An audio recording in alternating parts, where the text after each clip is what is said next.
आणि उभाटाचा जो काही मेळावा होता ती आपण सभा पाहिली असेल।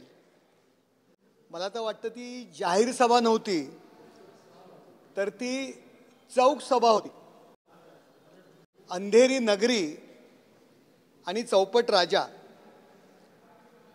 स्वतः लोकसभा निवडणुकीत त्यांनी हाताला मतदान करून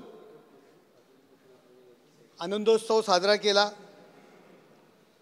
कालचे जे विचार होते आणि ज्या पद्धतीमध्ये उद्धव ठाकरे भाषण करत होते, मला तरी वाटतंय जे घाणेरडे विचार आहेत त्यांनी जी काही गरळ ओकली काल ज्या भाषेमध्ये बोलले, मला तरी वाटतं त्यांनी पंचकर्म करण्याची गरज आहे। आणि त्याकरता बस्ती म्हणून जो काय आहे ते बस्ती जर त्यांनी केला तो पंचकर्माचा प्रकार, तर त्यांचे जे विचार आहेत ते त्यांच्या अंगामध्ये आलेले आहेत पराभवामुळे ते विचार बाहेर पडतील, त्यांचं मन शुद्ध होईल। आणि कसला सूड घेतो म्हणाले ते, आता त्यांच्यात पक्षाला चूड लागलेली आहे, मराठी शब्द आहे। प्रत्येक वेळी सामन्याला काहीतरी बातमी पाहिजे, मथळा पाहिजे, म्हणून अशा पद्धतीची ते वक्तव्य करत असतात। त्यामुळे त्यांच्या सभेला काही मला वाटत नाही ती चौक सभा झाली, जाहीर सभा नव्हती। कालच्या आणि आमचा सुद्धा काल मेळावा होता, आपण पाहिले असतील की माननीय उपमुख्यमंत्री एकनाथ शिंदे साहेब यांनी जे काही जाहीर सभा त्या ठिकाणी घेतली त्यामध्ये विजयोत्सव होता, विजयाचं आनंदाचं गाणं होतं। परंतु नेहमीप्रमाणे उद्धव ठाकरे यांच्या चौक सभेमध्ये पराभवाचं रडगाणं तुम्हाला दिसलं असेल। उद्धव ठाकरे यांना एक भलतीच विकृती जडलेली आहे। 2019 पासून ते राजकीय विरोधकांना ते हार्डवेअरी समजतात आणि खालच्या स्तरावर जाऊन टीका करतात। सामन्याला काहीतरी मथळा पाहिजे असतो, एरवी सामना कोण पाहत नाही, माध्यमांमधून बातम्या याव्या याकरता ते कोथळा काढण्याची भाषा करतात। आता त्यांच्या अंगात बळ किती राहिलंय, त्यांच्याबरोबर आमदार किती राहिलेत, त्यांच्याबरोबर नगरसेवक किती राहिलेत, शिवसैनिक किती राहिलेत, याचं पहिलं त्यांनी परीक्षण करणं गरजेचं आहे।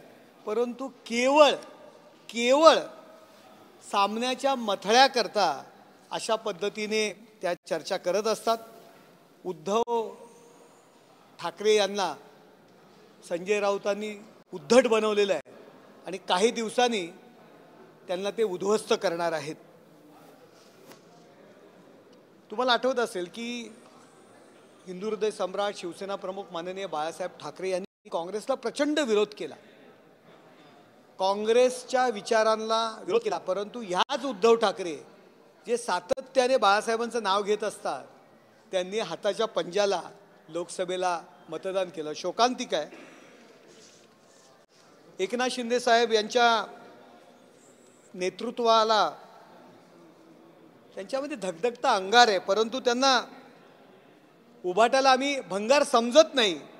परंतु कोलांट्या उड्या मारायच्या जर त्यांनी बंद नाही केल्या तर जनताच त्यांना कायमची भंगारात काढणार आहे। अमित शहा, नरेंद्र मोदी साहेब यांच्यावरती टीका करणं हे त्यांचं नेहमीचं झालेलं आहे। परंतु कुठे नरेंद्र मोदी साहेब, कुठे अमित शहा साहेब आणि सूर्यावर थुंकण्याचा प्रकार हे करत आहेत की आपली ताकद काय आहे, आपल्याकडे किती लोक राहिलेत, परंतु केवळ प्रसिद्धीच्या झोतात राहण्याकरता या टीका करतायत। राष्ट्रीय स्वयंसेवक संघ यापूर्वी त्यांचं कौतुक करायचे आणि आता टीका करतायत, खालच्या लेवलला जाऊन टीका करतायत। कधीही बाळासाहेबांच्या जयंतीला यांनी सभा घेतली नव्हती, परंतु आम्ही सभा जाहीर केली आणि म्हणून यांनी सुद्धा सभा घेण्याचा प्रयत्न केला, परंतु तो फसलेला आहे। असं कालचं भाषण पूर्णपणे त्यांचं फसलेलं आहे। केवळ विरोधकांवर एकनाथ शिंदे साहेब आणि अमित शहा साहेब, नरेंद्र मोदी साहेब यांच्यावर टीका करण्याकरता कालची सभा त्यांनी घेतलेली आहे।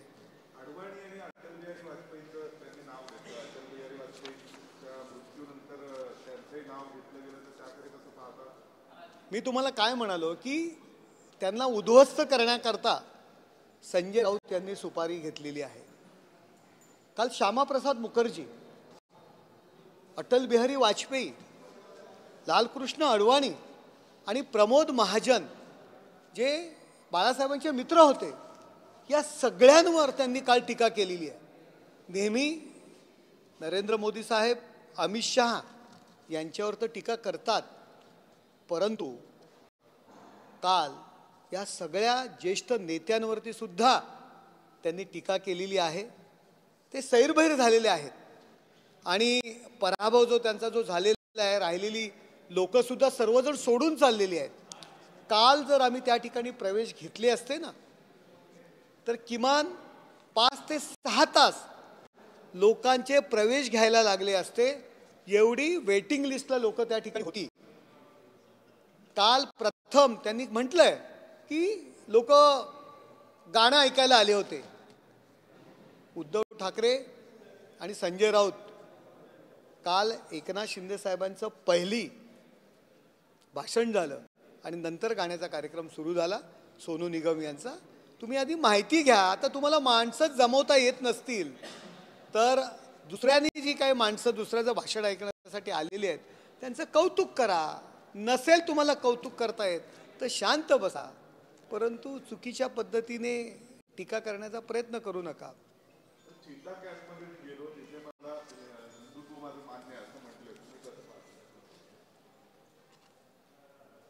उद्धव ठाकरे यांचं हिंदुत्व डबल ढोलकी हिंदुत्व आहे. म्हणजे ते काय बोलतायत, कसे वागतायत ते त्यांनाच कळत नाहीये. चिता कॅम्पमध्ये मी गेलो, बहुसंख्य मुस्लिम त्या ठिकाणी लोक जमली होती माझं भाषण ऐकायला आणि क्या आपको लगता है मैंने हिंदुत्व छोड़ा है. लोकांनी सांगितलं नाही. माझे हिंदुत्व तुम्हाला मान्य आहे का, मी त्यांना विचारलं आणि त्यांनी सांगितलं हो म्हणून. अहो उद्धव ठाकरे साहेब, 100% मुस्लिम जनता त्या ठिकाणी बसलेली आहे. तुम्ही त्यांना विचारताय माझं हिंदुत्व तुम्हाला मान्य आहे का, ते होच म्हणणार कारण तुम्ही हिंदुत्व सोडलेलं आहे. अरे हिंदुत्वाबद्दल तुम्हाला जर विचारायचं आहे ना तर शिवसैनिकांना विचारा, दादरमध्ये सभा घेऊन विचारा, ठाण्यामध्ये सभा घेऊन विचारा, तुमच्या आजूबाजूच्या जे काही उरलेली लोक आहेत ना त्यांना विचारा. त्यांच्या लक्षात आलंय तुम्ही हिंदुत्व सोडलेलं आहे आणि म्हणून तुम्हाला ते सोडून चाललेले आहेत. कालची जी सभा त्यांची होती, लोकांच्या लक्षात आलं यांनी हिंदुत्व सोडलेलं आहे, लोक सोडून चाललेत, म्हणून एक द्विधा मनस्थितीमध्ये काल त्यांनी सभा घेतली आणि ते दाखवण्याचा प्रयत्न केला की मी हिंदुत्ववादी आहे, मी हिंदुत्ववादी आहे.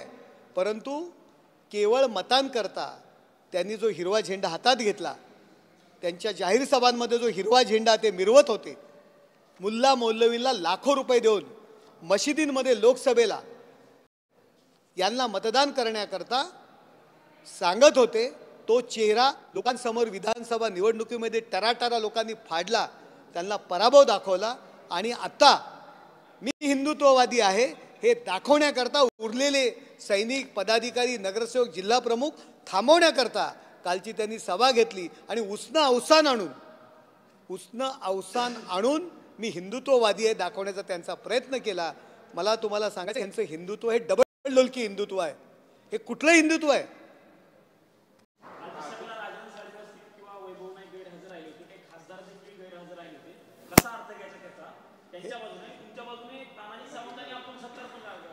हे बघा, तानाजी सावंत आणि अब्दुल सत्तार हे धाराशिव आणि या ठिकाणून लांबचा प्रवास होता. काल मुंबईचा आमचा मेळावा होता. मुंबईच्या मेळाव्यावरती ज्यांना ज्यांना शक्य झालं त्या लोक त्या ठिकाणी आले. त्यांनी स्वतः कळवलं सुद्धा होतं की आम्हाला जमणार नाही आहे म्हणून. मला एवढंच बोलायचं आहे की त्यांच्याकडे काय राहिलंच नाही आहे, उरणारच काही नाही आहे. अहो 95-97 सीट लढवतात आणि 20च निवडून आणतात. आम्ही 80 सीट लढवल्या आणि 60 लोक निवडून आली आमची. शिवसैनिक आमच्या सोबत आहेत म्हणून या सर्व गोष्टी घडलेल्या आहेत. राजन साळवींच्या पक्षप्रवेशाच्या अनुषंगाने नाव न घेता उदय सामंतांनी एक विधान केलेलं आहे, माझे आमदार ते पक्षप्रवेश आहे. हे बघा, माझे आमदार काय बोलताय तुम्ही? अहो, आजी आमदार, आजी खासदार. थोड्याच दिवसात तुम्हाला चित्र दिसेल. काही तांत्रिक गोष्टी पूर्ण झाल्या की थोड्या दिवसात चित्र दिसेल. राजकारण करणार एवढं तुम्हाला राज्याच्या जनतेने सोबळाचं सरकार दिलंय, तरी पण तुम्ही पुन्हा राज्यामध्ये फोडाफोडीचं राजकारण करणार? फोडाफोडीचं राजकारण करण्याची गरज नाहीये. या ठिकाणी जे शिवसैनिक केवळ रडारड करून सहानुभूती घेऊन जे थांबले होते, त्यांच्या लक्षात आलेलं आहे केवळ उद्धव ठाकरे खुर्ची करतात, धरसोड वृत्ती करतात. जी शिवसैनिक आहेत की ज्यांना कधीही काँग्रेसची भूमिका मान्य नव्हती, त्या काँग्रेसच्या उंबरठ्यावरती जाऊन, सोनिया गांधीच्या उंबरठ्यावर जाऊन उद्धव ठाकरे आणि संजय राऊत बसलेले आहेत. त्याला कंटाळून खालचा शिवसैनिक नाही राहिला तर नेता कशाला राहणार आहे? नेता हा शिवसैनिकांच्या जीवावर आहे. जो शिवसेनेचा आमदार आहे, शिवसेनेचा खासदार आहे, शिवसेनेचा पदाधिकारी आहे, शिवसेनेचा जिल्हा प्रमुख आहे, तो बरोबरच्या कार्यकर्त्यांच्या जीवावर काम करत असतो. शिवसैनिक जर बरोबर राहणार नसतील, कार्यकर्ते बरोबर राहणार नसतील, तर कशाला आमदार खासदार त्यांच्याबरोबर राहतील? आणि म्हणून हे सर्वजण सोडून माननीय एकनाथ शिंदे साहेब यांचं नेतृत्व स्वीकारतात. लाडली बहीण योजनेमध्ये बांगलादेशाच्या महिलांचा समावेश सापडला आहे, काही महिला सापडत आहेत, केंद्र सरकार तुमचं आहे, अशा पद्धतीने बांगलादेशी देशात घुसत आहेत, याकडे कसं बघता तुम्ही? बांगलादेशी जर देशात घुसत असतील, घुसत आहेत, त्यांच्यावरती कारवाई सुरू आहे. प्रत्येक ठिकाणी चौकशी चालू आहे. ज्या ज्या पद्धती जे जर त्या ठिकाणी बांगलादेशी महिला जर ते आपण चौकशी करून त्यांचा आम्ही बाद करणार. त्यांचं तर बादच करायला पाहिजे. देशाच्या सीमा सुरक्षित नाही, घुसखोर करतायत. हे बघा, बांगलादेश जे काही या ठिकाणी जे येत आहेत भारतामध्ये, ही सवय काँग्रेसच्या राज्यात लागलेली आहे. ज्यावेळी केंद्रामध्ये काँग्रेसचं सरकार होतं, बोटचेपत धोरण जे त्यांनी स्वीकारलं होतं मतांकरता, मी तर म्हणतो मतांकरता हे बांगलादेशी इकडे आणून ठेवलेली आहे. दिल्लीचं उदाहरण तुम्हाला माहिती आहे. बऱ्याच ठिकाणी मतांकरता वस्त्याच्या वस्त्या काँग्रेसनी बसवलेल्या आहेत. शेवटी ते काढायला वेळ लागणार, परंतु आम्ही युद्धस्तरावरती प्रयत्न करतोय की बांगलादेशी जे आहेत त्यांना देशाच्या बाहेर काढण्याचा. पालकमंत्री पदावरून मोठा वाद पाहायला मिळतोय. तुमच्या पक्षाचे भरत गोगावले म्हणतात की सुनील तटकरे यांनी माझ्या पाठीत खंजीर खुपसला. हे बघा, घर तिथं भांडण असतंच, घर तिथं भांडण असतंच, परंतु घराचे जे काही पालक आहेत, घराचे चालक करते आहेत, ते सगळे विषय संपून टाकतील. दोन सख्या भावांमध्ये कधी कधी पटत नाही. कसं आहे की आता यांच्याकडे काही राहिलेलं नाही आहे. उदय सामंतांकडे निशाणा करून त्यांच्या बोलण्याची जी काय जो करतायत, एक संजय राऊत म्हणजे एक मनोरंजनाचं साधन झालेलं आहे. काहीतरी बोलायचं, मी काहीतरी फार मोठा तीर मारला, असा काहीतरी प्रकार करायचा हा त्यांचा प्रकार आहे. उदय सामंत शिवसेनेचं काम, एकनाथ शिंदे साहेबांचं काम प्रामाणिकपणे करतायत, अख्ख्या महाराष्ट्रात फिरतायत. म्हणून त्यांना असं वाटतं की मी असं बोललो की उदय सामंतवर यांच्यावरती विश्वास ठेवणार नाहीत. संजय राऊत, आपण हे विसरा. आपण अशा पद्धतीच्या जे काही टीका करताय केवळ मनोरंजनाचं साधन म्हणून तुमच्याकडे पाहिलं जाते. उद्योग मंत्री दावोसला गुंतवणुकीसाठी गेले होते की लोक फोडण्यासाठी, शरद पवार यांनी असं म्हटलं. पवार साहेब, आपण काय केलं आतापर्यंत? आपण तर ज्यांनी तुम्हाला मोठं केलं त्यांच्या पाठीत खंजीर खुपसलेला आहे, ज्यांनी तुम्हाला राजकारणात आणलं. त्यामुळे फोडाफोडीचं राजकारण तर पवार साहेबांनी बोलूच नाही. मुळात शरद पवार साहेबांच्या पक्षाची निर्मितीच काँग्रेस फोडून झालेली आहे.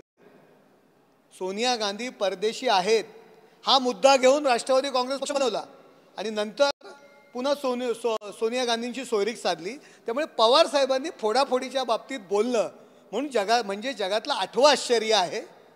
पवारसाहेब खूप मोठे नेते आहेत, ज्येष्ठ नेते आहेत. माझ्यासारख्या कार्यकर्त्यांनी त्यांच्यावर टीका करणं योग्य नाही. परंतु जेव्हा तुम्ही इतरांवरती टीका करता, जेव्हा एक बोट दुसऱ्याकडे करता, तो 4 बोटं तुमच्याकडे, तुमची निर्मितीच. फोडाफोडीचा जेव्हा इतिहास भारताचा लिहिला जाईल राजकारणाचा, तेव्हा शरद पवार साहेब यांचं नाव पहिलं असेल सुवर्णाक्षरात. त्यामुळे त्यांनी इतरांच्या फोडाफोडीवर बोलू नये. काल अमित शहा आणि फक्त नरेंद्र मोदींवरच टीका केली. देवेंद्र फडणवीसांच्या जवळ काही प्रयत्न उद्धव ठाकरे करतायत भाजप हे बघा, उद्धव ठाकरे यांना स्वतःची दिशा समजत नाहीये. त्यांनाही जे उरलेले जे काही शिवसैनिक आहेत, आमदार खासदार आहेत, त्यांना दाखवण्याकरता की मी सत्तेच्या जवळ जातोय हे दाखवण्याकरता देवेंद्र फडणवीस साहेब यांना कधी आदित्य ठाकरेंना भेटायला पाठवणं, कधी स्वतः जाऊन भेटणं, कधी स्वतः जाऊन कौतुक करणं, कधी स्वतः जाऊन शुभेच्छा देणं, असे प्रकार ते करतायत. परंतु देवेंद्र फडणवीस साहेब म्हणजे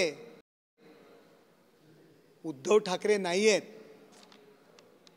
देवेंद्र फडणवीस साहेब हे काय विसरलेत का हो, की देवेंद्र फडणवीस साहेब यांना संपवण्याची भाषा उद्धव ठाकरे यांनी केली. तू राहशील किंवा मी राहील, त्यांच्यावरती जेलमध्ये टाकण्यासाठी अनेक कुभान रचले. आणि देवेंद्र फडणवीस साहेब आपल्या पक्षाच्या विचारांशी, आपल्या नेत्यांशी एकदम कट्टर आहेत. अरे जे उद्धव ठाकरे अटल बिहारी वाजपेयींवरती टीका करतात, जे उद्धव ठाकरे लालकृष्ण अडवाणींवरती टीका करतात, जे उद्धव ठाकरे श्यामाप्रसाद मुखर्जींवरती टीका करतात, जे उद्धव ठाकरे, जे फडणवीस साहेब RSSच्या मुशीतून आलेले आहेत, त्या RSSवर घाणेरडे आरोप करतात, RSSच्या स्वयंसेवकांवरती टीका करतात, त्यांची नक्कल करतात. ज्या फडणवीस साहेबांचे नेते नरेंद्र मोदी साहेब आहेत, देशाचे पंतप्रधान आहेत, अमित शाह आहेत, त्यांना उद्धव ठाकरे औरंगजेब बोलतात, अफजल खान बोलतात. आजच महाराष्ट्राचे शत्रू म्हटलेलं आहे. महाराष्ट्र लुटणारे डाकू म्हटलं जात आहे, मोगॅम्बो म्हटलं जात आहे. अगदी खालच्या भाषेवर मध्ये अमित शहाजी आणि नरेंद्र मोदींवरती उद्धव ठाकरे टीका करतायत. यांना फडणवीस साहेब काय जवळ घेणार आहेत का? उद्धव ठाकरे साहेब, देवेंद्र फडणवीस आणि तुमच्यामध्ये फरक आहे. पक्षाला मानणारे, पक्ष वाढवणारे हे देवेंद्र फडणवीस आहेत, ते पक्षाच्या नेत्यांना मानणारे आहेत. अहो आपण खुर्ची करता. हिंदू हृदय सम्राट शिवसेना प्रमुख बाळासाहेब ठाकरे, काल तुम्ही कबूल केलं, मान्य केलं, हिंदू हृदय सम्राट हे बोलायला तुम्ही घाबरत होतात. तत्व हिंदुत्वाचं बाळासाहेबांचं सोडलं. ज्यांनी सावरकरांच्या वरती टीका केली त्यांच्या जाऊन लोटांगणं घातली. तुम्ही विचार सोडणारे, तत्व विसरणारे उद्धव ठाकरे आहात, देवेंद्र फडणवीस साहेब नाही आहे. देवेंद्र फडणवीस साहेबांनी पण तुम्हाला सांगितलंय, तुम्हाला आम्ही जवळ कधीच घेणार नाही. फक्त आपल्याकडे असणाऱ्या लोकांना थांबवण्याकरता हा प्रकार आहे. फडणवीस साहेब असतील, भारतीय जनता पार्टी असेल, अमित शहाजी असतील, नरेंद्र मोदीजी असतील, कधीही उद्धव ठाकरे यांना जवळ घेणार नाहीत. कारण भाजपच्या पाठीत यांनी खंजीर खुपसलेला आहे. निवडणुका लढल्या महायुती म्हणून आणि सत्तेकरता काँग्रेसची लाचारी केली. मुख्यमंत्री पदाकरता कोण विसरलेलं नाही आहे. सगळे उद्धव ठाकरे यांच्यासारखे सत्ता पिपासू काय म्हणतात ना, सत्तेसाठी लाचार जाणारे, तत्व सोडणारे इतर लोक नाही आहेत. एक मुद्दा या निमित्ताने महत्त्वाचा आहे.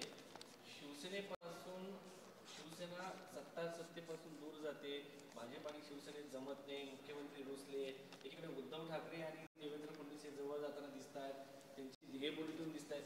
त्यामुळं तुम्हाला थेट असं म्हणायचं आहे की भविष्यात एकत्र येऊ शकतात. हे बघा, तुमची खतखत काय? नाही ना, आमची खतखत नाही आहे. आम्ही व्यक्त पण केली नाही आहे. खतखत उद्धव ठाकरे यांनी व्यक्त केलेली आहे. शिवसेना भाजपा ही नैसर्गिक युती आहे, विचारांवर झालेली युती आहे. उद्धव ठाकरे काल तुम्ही पाहिलं आघाडीमध्ये आहेत. शिवसैनिकांना जे उरलेले आहेत त्याच्याकडे विचार का, तुमची तयारी झाली का? तयारी झाली की सांगा, मग आपण एकटे लढू. म्हणजे त्या आघाडीशी सुद्धा ते प्रामाणिक नाही आहेत. म्हणजे त्यांच्या पक्षाची तयारी झाली की आघाडी तोडणार. अरे तुमच्यामध्ये हिंमत आहे ना, तर कालच्या मेळाव्यात मी आघाडी तोडली हे जाहीर करायला पाहिजे होतं. म्हणजे तुम्ही कोणाशीच प्रामाणिक नाही आहात. तुम्ही सत्ता आणि खुर्ची याकरता फक्त प्रामाणिक आहात. हे कालच्या मेळाव्यातनं सुद्धा दिसलेलं आहे. अजून एक ते म्हणाले की अमित शाह म्हणून तुमची नाटकं कसं होईल असंही त्यांचं म्हणणं आहे. हे बघा, जनता पार्टीचे अमित शहा असं म्हणतात. अमित शहा साहेब आणि नरेंद्र मोदी साहेब हे भारतीय जनता पार्टीचे वरिष्ठ नेते आहेत. हिंदू हृदय सम्राट शिवसेना प्रमुख माननीय बाळासाहेब ठाकरे यांच्यापासून आमची ही महायुती होती. आता अमित शहा साहेब यांच्यावरती त्यांचा राग का, मला हेच समजत नाही. मला वाटतं की भारतीय जनता पार्टीशी त्यांना युती करायचा प्रयत्न करायचा आहे, पण अमित शहा साहेबांनी बहुतेक शिर्डीच्या अधिवेशनावर ते आल्यानंतर त्यांना जे काही जोडे आणलेले आहेत, त्यांना ज्यांची ती लायकी दाखवलेली आहे, यामुळे ते अमित शहा साहेबांवरती अशा पद्धतीने टीका करतायत. संपूर्ण भाजपच तुमच्या विरोधात आहे.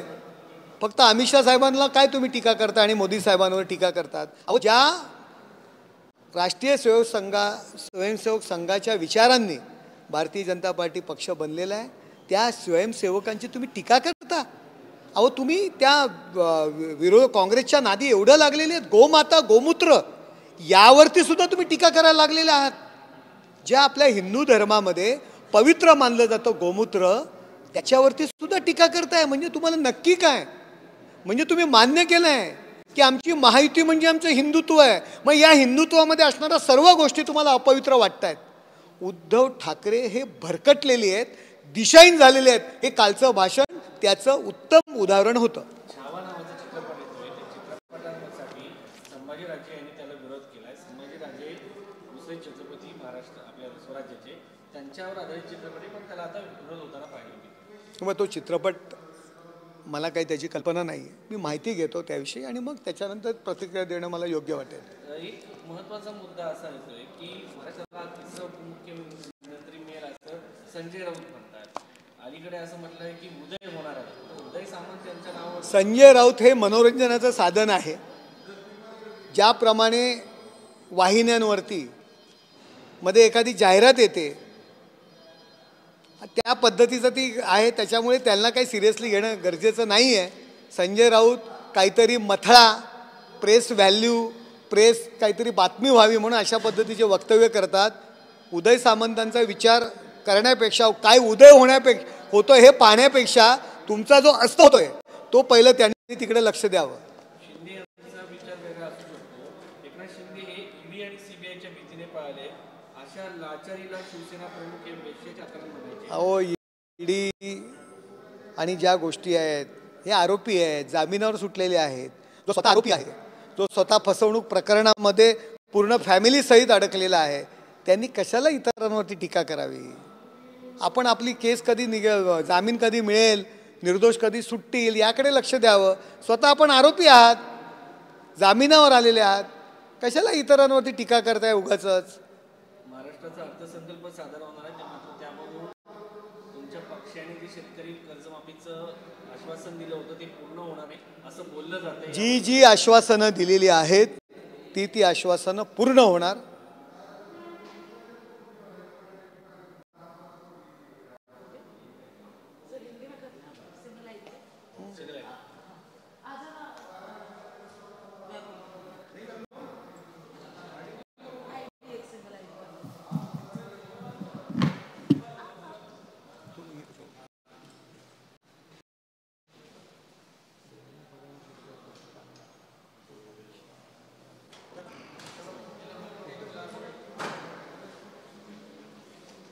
काय तुमच्या राज्यात ट्रॉफिकवर बसून जातो माणूस. 10 वाजता निघालो मी, 10 वाजता.